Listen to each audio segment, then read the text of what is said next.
Okay, it's 10 o'clock. Time for another Fireside Chat with the Experts. Today we have a very special guest with us. Obviously, thank you. You mean Jeff, sorry. Yeah, not you, Bill. You're mostly special guest. We have Jeff here from our good friends over at iFixit. As you probably are aware, do a lot of work with iFixit. We like to work with them, providing X-ray images of the latest technology that they're going to tear apart. So like-minded geeks loving to look inside of things. We're always watching their videos and seeing what the latest tech is and what's going on inside. So, Jeff, I don't know if you want to give a brief introduction to yourself. Sure. I'm Jeff Suovanen. I'm senior technical writer at iFixit, and I'm also on the teardown team there. So I've been writing guides and teardowns for iFixit for about 7 years. Very nice. And let me tell you something, Jeff. I was a couple of weekends ago, my refrigerator broke at home, right? And I'm not kidding you, right? And I went online and I typed how to fix this GE, whatever that I had. And a guide at iFixit helped me out. A refrigerator, right? Something, I mean, if it's an iPhone or a computer, like, okay, yeah. But no, I was impressed by how guys have cars, right? Car repair guides, and it's pretty cool. Yeah, we're known for smartphones because that's kind of what we cut our teeth on. But our iFixit's mission is to teach everyone to repair everything. And it is not content that is written by us. We can't take credit for most of it. A lot of it is community sourced. It's basically a giant repair wiki. Yeah, we've got guides for refrigerators and cars and all kinds of stuff. And it's more important now, I think, than ever for people to have access to that kind of information because we're all at home trying to DIY everything, right? Like you have to be your own kind of IT department right now with everything that's going on. So exactly. What's pretty cool that you can only, not only can buy parts, you can buy the tools. You guys like a one-stop shop, right? You get the knowledge, and then you figure out what tools you need to get things fixed. So it's I don't know. I'm a big fan. So every time I need something fixed in the house, which is quite often with 3 little kids, that something breaks because they're actively destroying everything constantly. It's being super, super useful. Definitely. That's great. Love hearing that. Well, the primary topic for today is the iPhone. Right? We recently had the iPhone 12 get released. And so and it's 4 different versions, right? So we provided you some images of those, and you did some awesome teardowns there, and some really impressive technology in this latest version. But it just got us kind of reminiscing of the good old days back to when the iPhone was invented, and how far it's really come, right? 12 Pro has a LiDAR in it, just it's mind blowing, right? I remember when the iPhone was first getting released, and there were memes and whatnot of like, oh, it does everything. This thing's whatever you could possibly imagine. It's a hand grenade. It's just ridiculous things where people were joking about, because in our mindset, it was preposterous, right? How many things one device could do. And I remember the time when I had a flip phone in one hand, PDA in the other, and someone was telling me that someone's trying to invent something to put the two together. And I was like, why? That's the stupidest idea I've ever heard. I was going to buy that. Why would I want that? And then, of course, came out, and now I have it and love it. I'm very happy they put them in one device. But so, go ahead, Bill. No, that reminded me of the. There's a really, really interesting book called I think it's Losing the Signal, and that it's about BlackBerry, right? And I read this book a few years ago. It's from a few years ago. It basically traces the history of BlackBerry. You guys remember BlackBerry? Are you guys old enough to remember BlackBerry? Absolutely. Yeah. TrackBerry, right?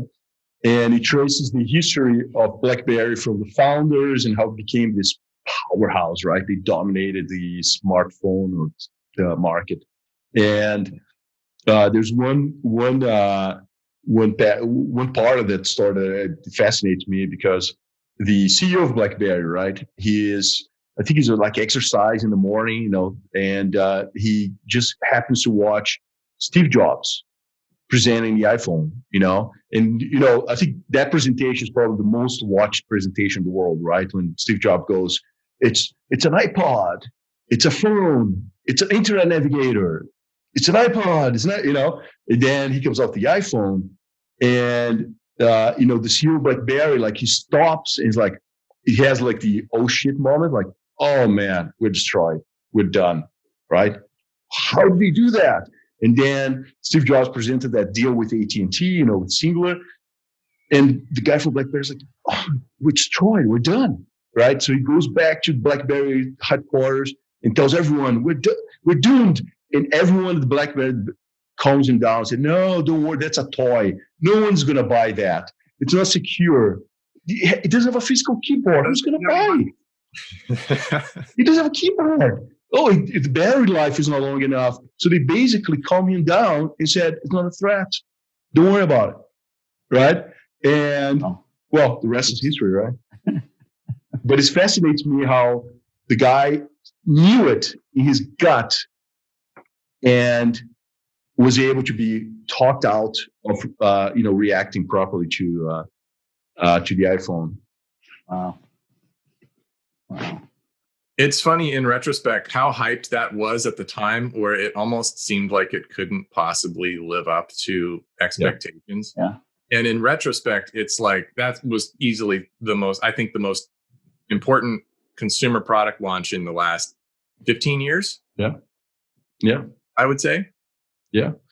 I mean, because it came, Apple had just revolutionized the music industry. Remember? I mean, you had Napster before, and you had all these, music industry was a Wild West, and they were able to basically revolutionize that with iTunes, right? And create a market where record companies could make music and consumers could pay legal or consume legal content fairly cheaply. And then on top of that, they create the app ecosystem, right? Which is now gazillions of dollars in revenue for not only Apple, but for everyone involved in the industry. And yeah, I think you're right. I mean, look how many times we look at your iPhone every day, right? Yeah. So, pretty fascinating. What was that first iPhone for you guys? Were you already on the Apple fans before the iPhone was released? What was it for you personally, Jeff, that got you? What started? What was your first iPhone? I think at the time, so I remember when the iPhone was introduced in, I believe it was 2007, I had a iPod Nano and a flip phone. And I remember seeing that presentation and almost not wanting to continue watching it because it just seemed immediately like you could tell this thing is amazing and I want one. But it was, I want to say it was $600 at the time. It was a lot of money. Carrier subsidies did not exist back then. So, now it's very easy to sort of amortize the cost of the device and, you're going to keep it for an average person probably keeps their phone 2 or 3 years. So it's a little easier on the wallet. But at the time, it was a huge outlay of cash. In 2007, 2008 were not great years for me financially, as they weren't for a lot of people. Yeah, sure. At the time, it was just out of reach. It was like, well, this is really cool, but I almost don't even want to know how cool it is because I'm not even on the same wavelength as this product launch right now. I'm doing something else. But I was excited. I mean, I think you could immediately see the potential. And I ended up, I think the iPhone 4 was my first real smartphone. It took a few years for me to get on board, but I still use an iPhone to this day. The same iPhone 4, by the way, he's been fixing it for 10 years now. That's not true. Really good manuals I can help you out with, Jeff, if you need some help fixing that. Yeah, I have to look into that. But don't you guys have a thing about who has the oldest or device and iFixit? Because you're so proud of because you've been fixing it for so long, like the duct tape and it's a point of pride. I mean, we had a few people who had really old candy bar like Nokia phones that were 7-8 years old and were still running great, and they were only retired when the technology got to the point where the carriers weren't even supporting them anymore. They had to go buy a phone. So I'm currently rocking an iPhone 10, which is about 3 years old now. It's still working great. I have no reason to, it's got a fresh battery in it, so it's got a lot of life left in it. And one of the things Apple does really well is they continue to provide software updates and support over the years. So I'm good for now. I'm set. What about you guys? I think my first iPhone was It might have been, I think it was a 3GS. That's the first one. So not the very first one, but the next one after that. And, in the 2000s, I was working for the U.S. government. So everything was BlackBerry, right? I had my BlackBerry and PC, 100%. And then when I started Creative Electron, I remember that year I had 4 PC laptops in 6 months because they just break. And that's when I said, enough. Let's give Apple a try. And that's been my platform since then. But how about you? You said it was a 4, your first one, David, or the 5? I think my first one was the 5. Right. I was a pretty late adopter. And then it was my first job in sales. My boss got me an iPhone. That was when I finally jumped to having a smartphone. I had semi-smartphones for a while because all I needed to really do was text. All right, so I had a manual keyboard on mine. All I could do was text, and I was content with that. But yeah, it changes your life. Right? Yeah, you just have everything right in front of you. World of information, quite literally, in front of you, and it just changes everything. Changes the way you interact. Changes expectations, right? I think we should call Apple so they can sponsor this video. Yeah. It is amazing, though, how many functions that one device has taken over. It was pretty sophisticated at launch, and it's only gotten more so. You think about how many separate gizmos you used to have to buy. You have a pocket calculator and a camera and a compass and a GPS and all this stuff. It's all there now in one device, which is pretty amazing to have that kind of power in your pocket. Yeah, it's true. It's very true. And that goes for Apple or Samsung or whoever's making, these modern smartphones are just amazing. Yeah. Yeah. Which is part of the reason why we enjoy taking them apart and picking it to pieces so much. Yeah. Yeah. So what kind of changes have you guys seen or appreciated, I should say, from the first iPhone, right? Going from nothing to the first iPhone was just absolutely astounding. But internal technology, when you're tearing these apart, Bill, when you've been x-raying these for so many years, what are you seeing through these generations from then till now that's really impresses you the most? Go ahead, Jeff. Maybe that's too broad of a question. It's too many things. No, I think the repairability index that iFix has been tracking is a good way to approach this question. Yeah. Repairability has been an interesting arc, and that's obviously what we're focused on. I was going to tell you, as a consumer, I think the thing that sticks out to me is the camera. Those original cameras were kind of crummy, as camera phones were in those days. It's pretty amazing now how sophisticated they've gotten and how much real estate physically those cameras take up inside the phone. The bump on the back to accommodate the extra thickness of the camera. They really kind of dominate the device in a way now, in a way that they did not in 2007 or 2008. So that, I would say, is something that as a consumer interests me and surprises me. I would not have predicted that. Yeah, isn't the iPhone like the number one or most common camera? Yes. Like most sold camera? And it's not a camera, right? I mean, obviously it is, but that's not what its primary job was supposed to be. As they say in the photography world, the best camera is the one you have with you, right? Yeah, that's a good point. And that's usually going to be your iPhone. Yeah. But yeah, so to your point about repairability, Bill, I think that there's been an interesting arc there because the first few iPhone generations were not super repairable. I think I would say they were sort of figuring out how to make this thing, and repairability was a little bit of an afterthought. And that's fairly common in, first, second generation products. The point where they really started to nail it repairability wise was iPhone 5. And the reason I say that is because that's when they figured out a design that accommodated both screen and battery repairs fairly well. And those are the top two smartphone repairs by far, because people drop their phone, they need a screen repair, and the battery is a consumable, and it just tends to wear out after a year or two, after 500 or so charge cycles. So those two repairs are really important. But in the original iPhone 3G, 3GS, there was always a trade-off. You could get to the battery, but you couldn't get to the screen, or you could get to the screen, but you had to completely disassemble the thing to get the battery out. With iPhone 5, Apple started offering in-store repairs, like same-day repairs for customers at the Apple Store. And it shows in the design because they settled on this sort of unibody like tub that all the parts go into, including the battery kind of goes in last or near last. And then they close it up with the screen over the top. So the screen's the first thing to come out. And then right from there, you can get to the battery, virtually step 2. And that design in the iPhone 5 has persisted to this day. Obviously, there's been a lot of design changes to the iPhone over the years, but that basic way that it's sort of constructed to accommodate those two repairs has not changed since the iPhone 5, which was in 2012. I mean, that's an eternity in the tech world. That was 8 years ago. No, yeah, from an X-ray inspection perspective,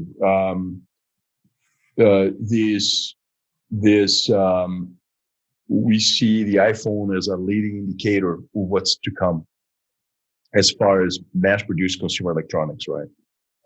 You look at some recent introductions to the iPhone, like additive substrates, going away from subtractive substrates to additive substrates, and the stacking, right, that we saw in the iPhone 10, where they have the motherboard and the other board stacked for the first time.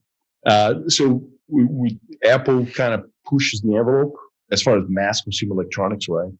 And so from an inspection perspective, it's interesting. They are ahead of what U.S. manufacturing is currently doing. So there's about a 5-year gap, right? What we see on an iPhone today is what is going to be common and standard here in a few years. But I read something. You guys were talking about the cameras on iPhone 12.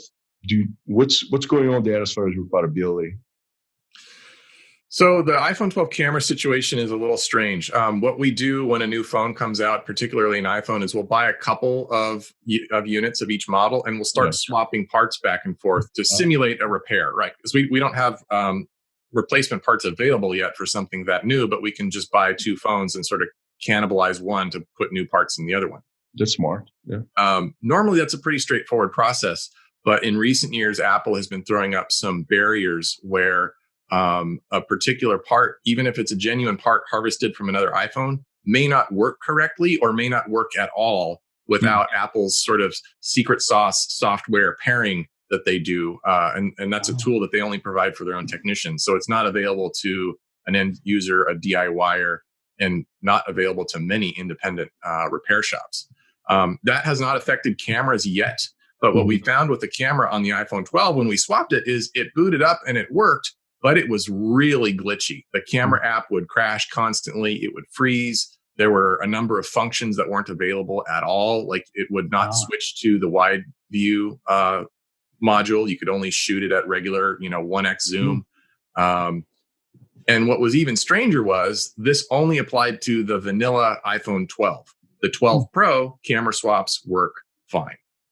So it's a really strange situation. We have reached out to Apple to see if they can enlighten us as to what's going on there. We're hopeful that we'll get an answer. But the bottom line is camera swaps are just really unreliable in the iPhone 12 in a way that we've never seen before.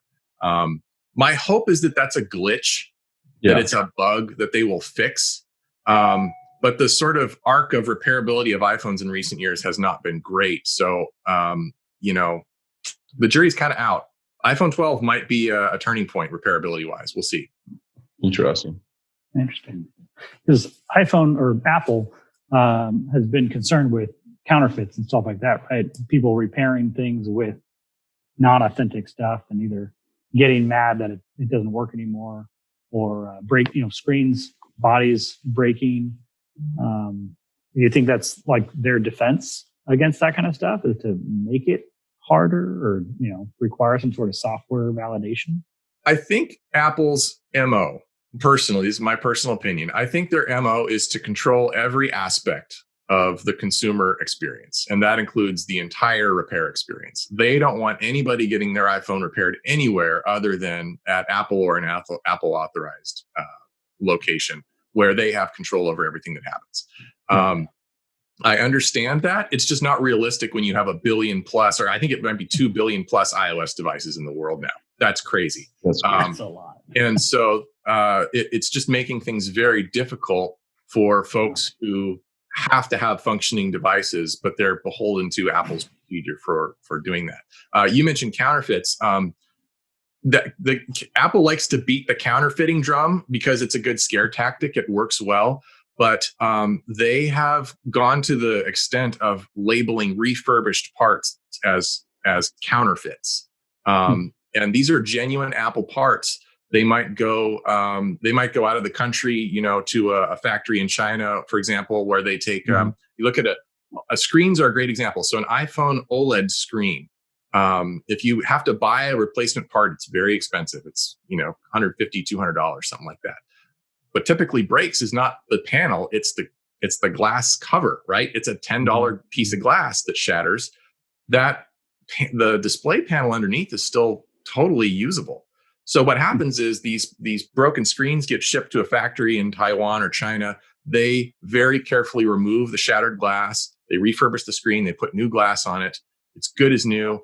They ship it back to the US so that repair shops can have those parts because Apple won't sell them the parts. Right? Because Apple wants the control. Yeah. So these refurbished screens are coming back in the US, and then Apple has custom seized them and say they're counterfeits. Wow. That's huge.